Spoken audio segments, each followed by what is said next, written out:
जी हाँ, नमस्कार दोस्तों, आप देख रहे हैं मनी भोजपुरी न्यूज और मनी भोजपुरी न्यूज में आप सभी का स्वागत है। दोस्तों, आप सभी को बता दूं कि हिट मशीन खेसारी लाल यादव का गाना पर टुनटुन यादव एक रील वीडियो शेयर किए हैं, जैसे कि आप लोग स्क्रीन पर देख सकते हैं। और इस रील वीडियो में टुनटुन यादव, अखिलेश कश्यप और नितेश यादव नजर आ रहे हैं। दोस्तों, आप सभी को बता दूं कि यह रील वीडियो बढ़िया बढ़िया लगेला इस सॉन्ग पर बनाया गया है।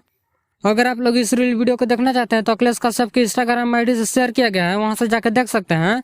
दोस्तों, आप सभी को बता दूं कि हिट मशीन खेसारी लाल यादव का एक और रील वीडियो वायरल हो रहा है, जैसा कि आप लोग स्क्रीन पर देख सकते हैं। दोस्तों, आप सभी को बता दूं कि यह रील वीडियो लंदन का है, जो कि बर्फ में खेसारी लाल यादव फिल्म शूटिंग कर रहे थे। वहीं से एक रील वीडियो शेयर किए हैं, जिस रील वीडियो को बढ़िया बढ़िया लगेला इस सॉन्ग पर बनाया गया है। दोस्तों, आप सभी को बता दूं कि इस रील वीडियो को आप लोग देखना चाहते हैं तो खेसारी लाल यादव के इंस्टाग्राम आईडी पर शेयर किया गया है, वहां से जाकर आप लोग देख सकते हैं।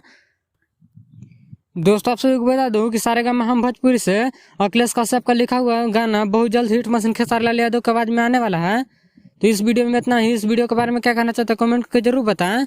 वीडियो पसंद आए तो लाइक करें और चैनल पर नए हैं तो चैनल को सब्सक्राइब करें।